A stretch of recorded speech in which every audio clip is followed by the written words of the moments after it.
देखो last time हम 13.2 exercise कर रहे थे और इसके हमने 8 सम तक किए थे। आज हम उन्हीं सम्स को आगे कंटिन्यू करते हैं।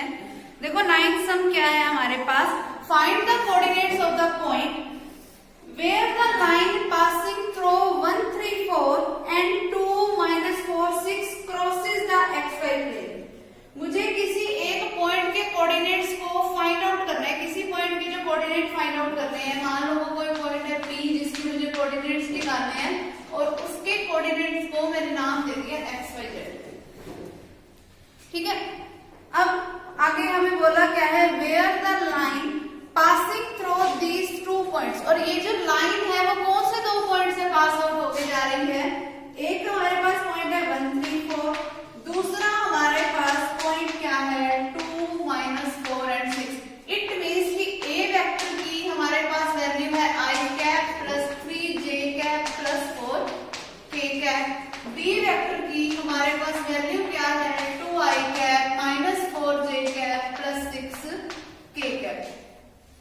ठीक है, अगर मैं किसी भी लाइन की कार्टेशियन इक्वेशन की बात करूं तो वो क्या होता है x - x1 divided by x2 - x1। वो इक्वल्स टू किसके होता है y - y1 bye y2 - y1 equals to किसके होता है z - z1 divided by z2 - z1 is equals to something lambda. ऐसी होती है हमारे पास कार्टेशियन फॉर्म। अब देखो x - x1 जो हमारे पास x1 की वैल्यू है वो क्या है 1 डिवाइड बाय में क्या आएगा x2 - x1, x2 की वैल्यू क्या है 2 माइनस में x1 की वैल्यू क्या है 1 is equals to y - y1, y1 की वैल्यू क्या है 3 डिवाइडेड बाय में y2 - y1 यानी कि माइनस का 4 - 3 is equals to z - z1, z1 की वैल्यू क्या है 4 डिवाइडेड बाय में 6 - 4 is equals to something lambda. तो यहां से मेरे पास बना क्या that x - 1 divide by 1 is equals to y - 3 divided by -7 is equals to z - 4 by 2 is equals to lambda. अगर मैं इसको इसके इक्वल रखूंगी तो क्या बनेगा x - 1 is equals to lambda, जिसका मतलब क्या हुआ x is equals to 1 plus lambda. ठीक है, फिर y - 3 डिवाइड बाय -7 को अगर मैं लैम्डा के इक्वल रखूंगी तो क्या बनेगा y - 3 is equals to -7 lambda. तो y की वैल्यू क्या आ गई 3 - 7 लैम्डा। ठीक, फिर z - 4 डिवाइड बाय 2 को अगर मैं लैम्डा के इक्वल रखूंगी तो क्या बनेगा z - 4 is equals to 2 lambda, z is equals to 4 plus 2 lambda. ठीक है, अब मुझे ये बोला क्या है कि मुझे किसी एक ऐसे पॉइंट की वैल्यू निकालनी है जो कि किसी xy प्लेन को क्रॉस कर रहा हो। अगर देखो वो प्लेन कोई xy टाइप का है यानी कि xy प्लेन के ऊपर z कोऑर्डिनेट तो 0 हो जाएगा। अगर कोई एक लाइन xy प्लेन के ऊपर है तो वहां से मुझे सिर्फ x की वैल्यू मिल सकती है और y की वैल्यू मिल सकती है, z की तो मुझे कोई वैल्यू ही नहीं मिलेगी। जैसे आपका x एक्सिस को कोई लाइन क्रॉस करते हुए जा रही होती है तो आप क्या बोलते हैं कि उसके x कोऑर्डिनेट की तो कोई वैल्यू है और वहां पर y क्या हो जाता है 0। तो प्लेन के केस में भी ऐसा हुआ कि अगर ये जो मेरे पास ये जो लाइन की मैंने जनरल इक्वेशन बोली है, अगर ये लाइन किसी xy प्लेन को क्रॉस करते हुए जाएगी तो उसके x और y कोऑर्डिनेट की तो कोई वैल्यू होगी और तो z कोऑर्डिनेट तब क्या हो जाएगा 0। तो अकॉर्डिंग टू क्वेश्चन में z को किसके इक्वल रख सकती हूँ 0 के, क्योंकि ये xy प्लेन को क्रॉस करे तो z की जगह पे अगर मैंने 0 रखा तो 0 किसके इक्वल हो जाएगा 4 प्लस 2 लैम्डा के। 4 इधर आके क्या हो गया माइनस का 4 इज इक्वल टू 2 लैम्डा। तो लैम्डा की वैल्यू क्या आ गई -2। अब ये जो लैम्डा की वैल्यू आई है उसे पुट कर दो यहाँ पर, तो x की वैल्यू मेरे पास क्या बनेगी देखो -2 पुट करेंगे तो 1 - 2 क्या हो गया -1। y की वैल्यू अगर मैं निकालूं लैम्डा की वैल्यू -2 यहाँ पे पुट करो तो माइनस का 7 इंटू में माइनस का 2 प्लस का 14 प्लस 3 क्या हो जाएगा 17। तो y की वैल्यू क्या हो गई 17। ठीक है, तो अब मुझे पॉइंट बताना था, पॉइंट मैंने कैसा लिया था XYZ टाइप का लिया था। तो उस पॉइंट की मेरे पास वैल्यू क्या हो जाएगी x की वैल्यू क्या है -1, y की वैल्यू क्या है 17, z क्या है 0। तो वो पॉइंट ये हो गया मेरे पास। ठीक है, अगर मुझे सेम ऐसी सिचुएशन के लिए कोई XZ प्लेन दे रखा होता तो मैं y को 0 रख देती, प्रोसीजर से। कोई कोई YZ प्लेन दे रखा होता तो मैं x को 0 रख देती और वहां से मेरे पास लैम्डा की वैल्यू हो जाती और लैम्डा की वैल्यू को मैं बाकी दो अलग पॉइंट्स में पुट कर देती। आगे समझ। अब अगला सम देखो 10th सम में क्या बोला है, find the vector equation of the line passing through these two points that is show that it is perpendicular to the z axis।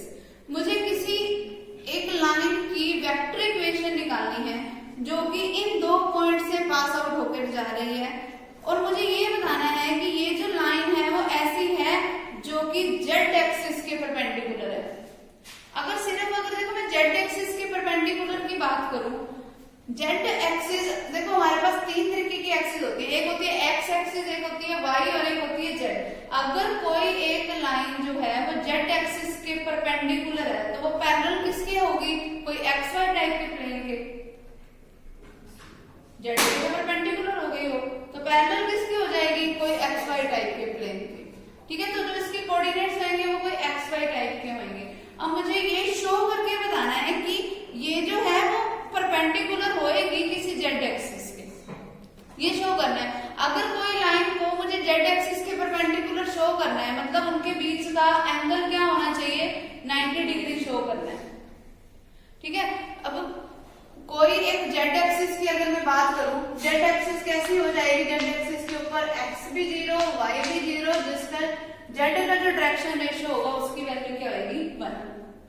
z axis के ऊपर एक लाइन मेरे पास मान लो कोई ऐसी है जिसकी मुझे अभी इक्वेशन निकालनी है। ठीक है, कोई दूसरी लाइन मेरे पास कौन सी है, z एक्सिस वाली, और मुझे ये शो करना है कि ये दोनों लाइंस के बीच का जो एंगल है वो क्या है, 90 डिग्री। अगर इन दोनों का एंगल मुझे 90 डिग्री प्रूव करना है, इट मीन्स कि इन दोनों लाइंस के बीच का मतलब कि cos थीटा जो हो वो 90 डिग्री आना चाहिए। cos थीटा 90 डिग्री कब आएगा, जब उनकी डॉट प्रोडक्ट किसके इक्वल होगी, 0 के इक्वल।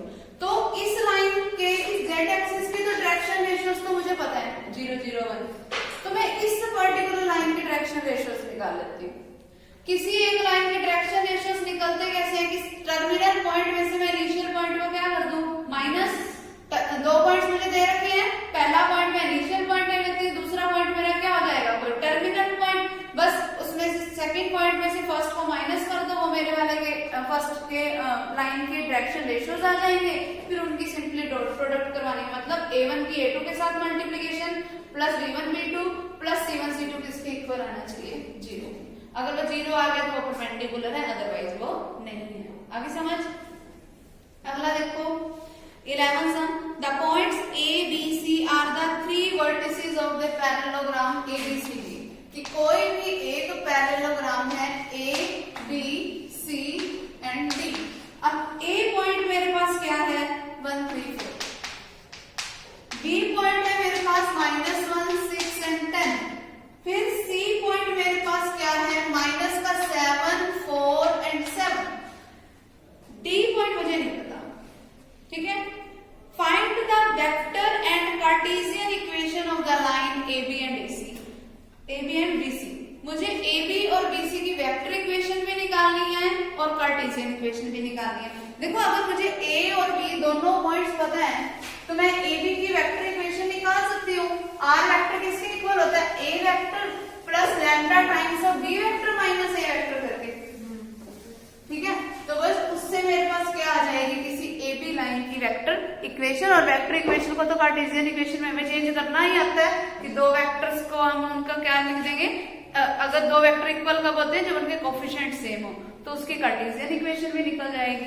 ठीक है, अब देखो मेरे पास A पॉइंट ये है और B पॉइंट ये है। अगर मुझे AB की पहले वेक्टर इक्वेशन निकालनी है तो AB वेक्टर होगा किसके इक्वल, स्मॉल a वेक्टर मेरे पास ये बन जाएगा, वो क्या है i cap plus 3j cap plus 4k cap. इसको वेक्टर फॉर्म में मैं ऐसे लिख सकती हूँ। प्लस में क्या आएगा, lambda times of b vector minus a vector. b में से माइनस करना है a को, -1 में से माइनस करोगे 1 को तो क्या आएगा, माइनस का 2i कैप। फिर क्या बनेगा, 6 में से माइनस किसको करना है, 3 को, तो प्लस का 3j कैप। फिर 10 में से माइनस करना है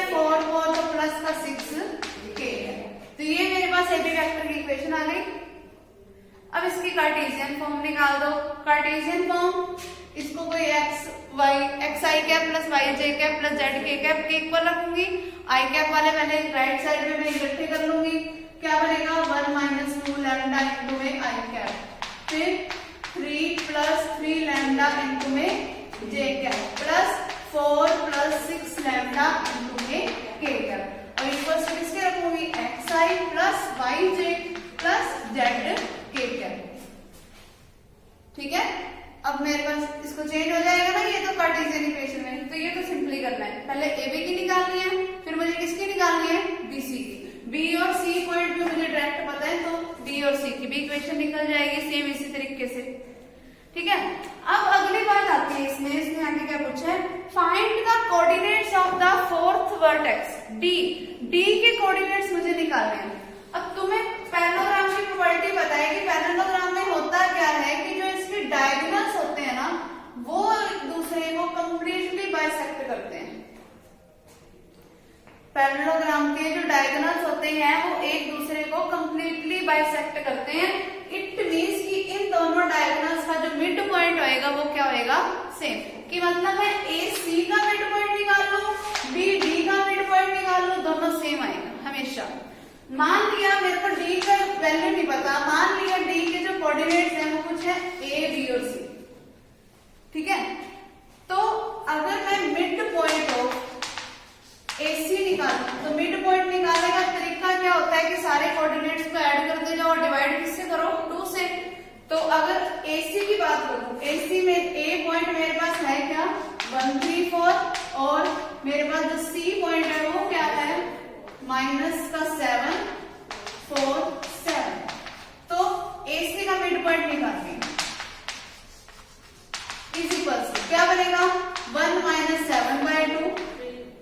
ठीक है, दोनों को ऐड कर लूं मैं, 3 प्लस 4/2, 4 प्लस 7/2, क्या बन गया माइनस का 6/2, जिसका मतलब क्या हुआ माइनस का 3, फिर यहां से क्या बना 7/2 और यहां से क्या बना 11/2।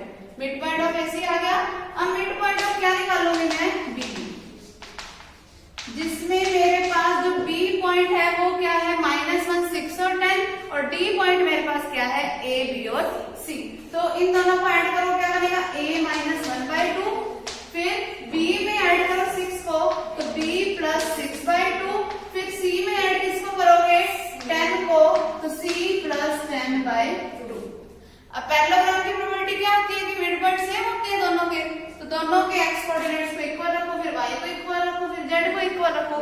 It means that a minus 1/2 equals to किसके होएगा माइनस के 3 के, तो क्या बन गया a माइनस 1, ये 2 उधर जाके मल्टीप्लाई हुआ तो माइनस का 6, तो a इज इक्वल टू 1 उधर जाके प्लस का हो जाएगा तो 1 minus 6, a is equal to minus का 5।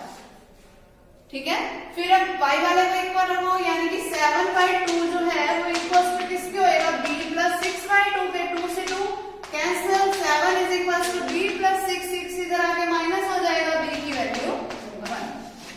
ठीक है, सेम उसी तरीके से c की वैल्यू निकालो, 11/2 किसके इक्वल होएगा c प्लस 10/2 के, 2 से 2 कैंसिल, 10 इधर आके माइनस हो जाएगा, c की वैल्यू 1। तो d के हमारे पास कोऑर्डिनेट्स क्या हो जाएंगे, d क्या आएगा माइनस का 5 1 एंड 1।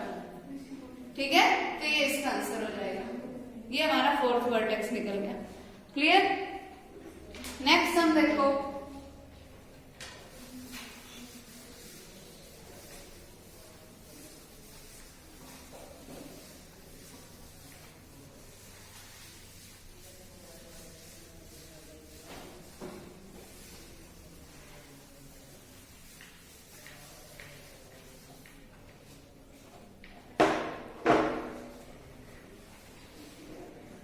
नेक्स्ट क्या है 12th sum, find the equation of the line passing through the point alpha beta gamma. मतलब किसी एक ऐसी लाइन की इक्वेशन मुझे बतानी है जिसका पासिंग पॉइंट मुझे पता है कोई अल्फा बीटा गामा है, यानी कि अल्फा आई कैप बीटा जे कैप और गामा के कैप की फॉर्म है। ठीक है, और ये जो लाइन है वो परपेंडिकुलर किसके है इन दोनों लाइंस के। अगर कोई एक लाइन परपेंडिकुलर है इन दोनों लाइंस के तो देखो क्या बनेगा हमारे पास, देखो कोई एक लाइन का मुझे पासिंग पॉइंट पता है अल्फा बीटा गामा, तो आर वेक्टर की हमारे पास जनरल फॉर्म क्या होती है, A vector plus lambda times of M vector, यही होती है हमारे पास कोई जनरल फॉर्म। अब ए वेक्टर तो मुझे पता है ये वाला है पासिंग पॉइंट, ए वेक्टर हमारा पासिंग पॉइंट होता है, और एम वेक्टर क्या होता है, जो इस लाइन के जो डायरेक्शन रेशियोज होते हैं यही होता है। अब मुझे गिवन क्या है, मान लो ये वाली है मेरी गिवन लाइन, यानी कि ये वाली लाइन मान लो ये होगी। अब ये लाइन जो है वो परपेंडिकुलर किसके है, किसी एक ऐसी लाइन के परपेंडिकुलर है जिसकी मुझे कार्टेशियन इक्वेशन दे रखी है, क्या, x by n1 is equals to y by n1 is equals to z by n1। ठीक है, अब यहाँ पे कार्टेशियन फॉर्म दे रखी है ना इस वाली लाइन की।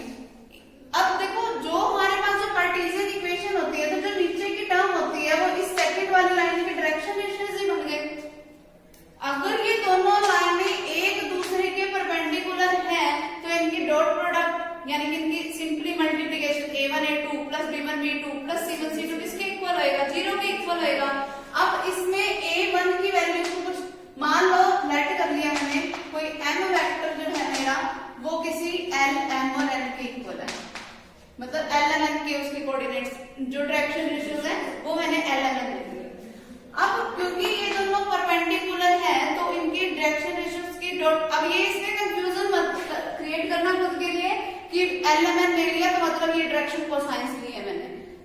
जनरली यहाँ पर इन्होंने l1 n1 और n1 इनके डायरेक्शन रेशियोज को नाम दिया है, तो मैंने इसके भी डायरेक्शन रेशियोज को फिर l m n नाम दे दिया। तुम्हारी मर्जी है तुम abc नाम दे दो, चाहे है तो डायरेक्शन रेशियोज ही। अब क्योंकि यहाँ पर ये पहले a वगैरह मैंने यूज कर दिया तो मैंने इसको abc नाम ले दिया, ठीक है। तो इस लाइन के डायरेक्शन रेशियोज मैंने ले लिए l/m, इस लाइन के मेरे पास डायरेक्शन रेशियोज है l1 m1 और n1, और दोनों क्योंकि परपेंडिकुलर है तो इनकी multiplication l1 m1 plus n1 is equals to किसके आएगा, 0। ये मेरे पास बन गई इक्वेशन नंबर फर्स्ट। फिर सेम इसी तरीके से हमारे पास जो लाइन होगी, देखो कोई एक लाइन हमारे पास ये है r vector is equals to a vector plus lambda times of m vector, जिसका a वेक्टर जो है मुझे ये पता है alpha i cap plus beta j cap plus gamma k cap. मुझे इस लाइन की इक्वेशन निकालनी, मतलब इस m वेक्टर को फाइंड आउट करना है, और मैंने अपनी तरफ से कोई m वेक्टर मैंने ले लिया li plus mj plus nk, ठीक है। अब ये लाइन इस लाइन के परपेंडिकुलर है और इस लाइन की मुझे कोई एक कार्टेशियन फॉर्म दे रखी है। अब ये लाइन ऐसी है जिसका पासिंग पॉइंट ये है 0 0 0, ठीक है, और इसके डायरेक्शन रेशियोज है l1 m1 और n1। क्योंकि दोनों लाइनें एक दूसरे के परपेंडिकुलर थी, cos थीटा जब हमारे पास 90 डिग्री हो, cos 90 का मतलब क्या होता है, 0। तो तुमने एक फॉर्मूला पढ़ा था ना, that cos theta in terms of direction ratios हमारे पास क्या था, a1 a2 plus b1 b2 plus c1 c2 divided by root of a1 square plus b1 square plus c1 square into root of a2 square plus b2 square plus c2 square. cos theta इसके equal होता है। अगर यहाँ पे आप 90 degree put करोगे तो cos 90 की वैल्यू 0, यानी कि 0 इज इक्वल्स टू ये वाली क्वांटिटी आ जाएगी फिर से, और ये क्वांटिटी जब इस 0 के साथ जाके मल्टीप्लाई होगी तो वो तो खत्म हो जाएगी। तो मेरे पास सिंपली क्या बचेगा, a1 a2 plus b1 b2 plus c1 c2 is equals to 0। तो इस फॉर्मूले का मैंने यहाँ पर यूज किया। अब इस लाइन के जो डायरेक्शन रेशियोज थे वो तो मैंने l/m नाम दे रखे थे, इस लाइन के डायरेक्शन रेशियोज को l1 m1 n1 नाम दिया था, तो उनकी मल्टीप्लिकेशन को मैंने 0 के इक्वल रख दिया क्योंकि वो 90 डिग्री थे। क्लियर। फिर से उसी तरीके से यही लाइन एक और लाइन के परपेंडिकुलर है, वो सेकंड लाइन है कौन सी हमारे पास, जिसकी हमारे पास इक्वेशन है x by l2 is equals to y by n2 is equals to z by n2। तो इसको भी सिमिलरली मैं ऐसे लिख सकती हूँ, देखो ये लाइन परपेंडिकुलर इसी लाइन पे है, तो मैं इसको क्या लिख सकती हूँ, l/l2 plus m/m2 plus n/n2 is equals to 0। अब मुझे वैल्यू किस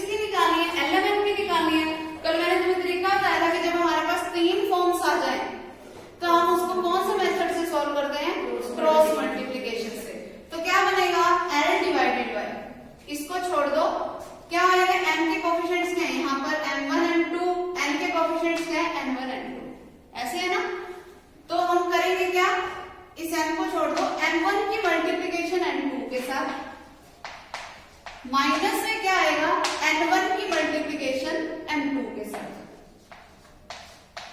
इज इक्वल्स टू जो निकालनी होती है वो ऊपर लिखी जाती है ना, m डिवाइडेड बाय, अब m को छोड़ दो, पहले तो लगेगा एक माइनस का साइन, फिर क्या होगा कि n1 की मल्टीप्लीकेशन कराओगे n2 के साथ, फिर माइनस में क्या आएगा n1 की मल्टीप्लीकेशन n2 के साथ,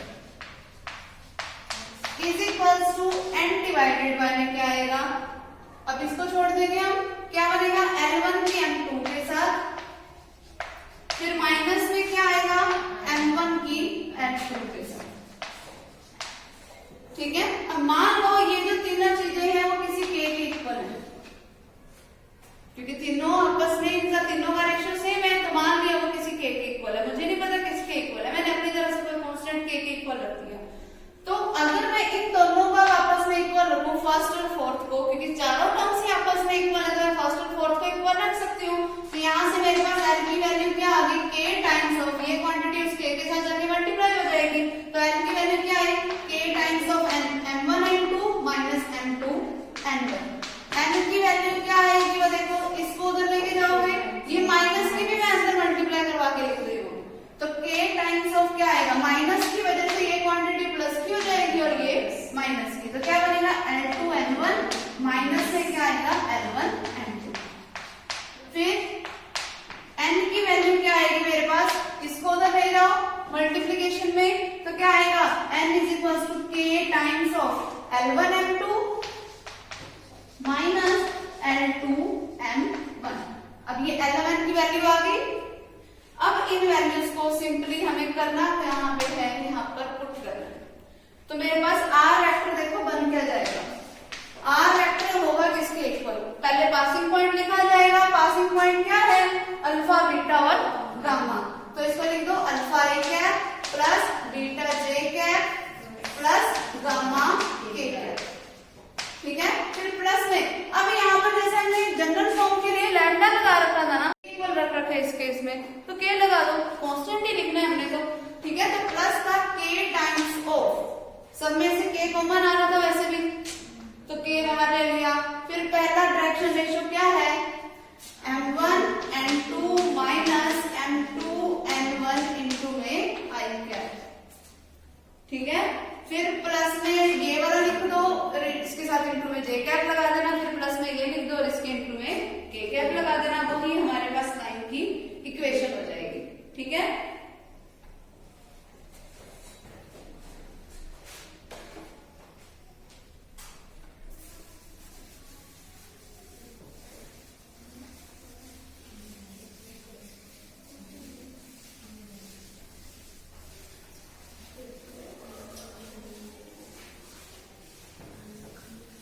नेक्स्ट सम देखो,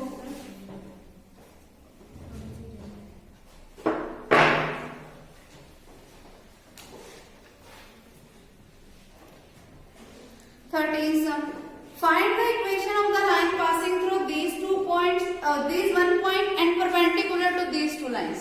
सेम ऐसा है, बस उसमें अल्फा बीटा गामा दे रखा था, तो मुझे उस अल्फा बीटा गामा की वैल्यू दे रखी है। ठीक है, और अब डायरेक्शन रेशियोज डायरेक्ट ही दे रखे हैं मुझे, तो जो मुझे लाइन की इक्वेशन निकालनी है उसके डायरेक्शन रेशियोज को कुछ एबीसी मान लेना, उस एबीसी की मुझे मल्टीप्लीकेशन पहले 1 2 3 के साथ करवानी है और उसको किसके इक्वल रखना है 0 के इक्वल, तो एबीसी की एक इक्वेशन बन जाएगी। फिर वही एबीसी वाले जो डायरेक्शन रेशियोज वाली लाइन है वो इस दूसरी लाइन के भी परपेंडिकुलर दे रखी है, जिसके डायरेक्शन रेशियोज क्या है मेरे पास -3 2 एंड 5, तो एक इक्वेशन बन जाएगी माइनस का 3a प्लस का 2b प्लस का 5c इज इक्वल्स टू 0। तो दो इक्वेशन बन गई, उनको सॉल्व करके मेरे पास एबीसी की वैल्यू आ जाएगी। ठीक है, और पासिंग पॉइंट मुझे दे रखा है, तो r vector is equals to a vector plus lambda times of m vector, हमारे पास लाइन की इक्वेशन आ जाएगी। ठीक है, फिर अगले वाले में हमारे पास सेम ही सम है, बस अब फॉर्म हमारे पास कैसे दे रखी है, वेक्टर फॉर्म दे रखी है। अब वेक्टर फॉर्म में भी मेरे को डायरेक्शन रेशियोज तो पता ही है ना इस लाइन के, जो फर्स्ट देखो लाइन जो मेरे को दे रखी है r vector is equals to i cap plus j cap minus k cap plus lambda times of 2i cap minus 2j cap plus k cap, तो इस लाइन के डायरेक्शन रेशियोज क्या है 2 -2 और 1। सेकेंड वाली लाइन के हमारे पास डायरेक्शन रेशियोज क्या है 1 to 2। ठीक है। तो इनके साथ मैं उनकी डॉट प्रोडक्ट को 0 1 पर लूंगी। एक चीज नोट करो, ये जो दो लाइनें दे रखी हैं, इन दोनों लाइनों में जो कांस्टेंट है मेरे को दे रखा है लैम्डा और म्यू। तो जो मैं नई इक्वेशन निकालूंगी ना, उस नई इक्वेशन में मुझे जो कांस्टेंट लिखना होगा, उस कांस्टेंट को मैं ना लैम्डा लिख सकती, ना ही मैं म्यू लिख सकती। कोई अलग कांस्टेंट, कोई के नाम देना पड़ेगा ताकि मैं आइडेंटिफाई कर सकूं ये मेरी कोई थर्ड लाइन है। समझ आई बात? तो इनको सोल्व करना है, तुमने करके आने हैं जो सम है। इसका 14 सम तो तुमसे होएगा नहीं, 14 सम रहने देना, वो मैं करवा दूंगी, बाकी ट्राई करके देख लेंगे, ठीक है।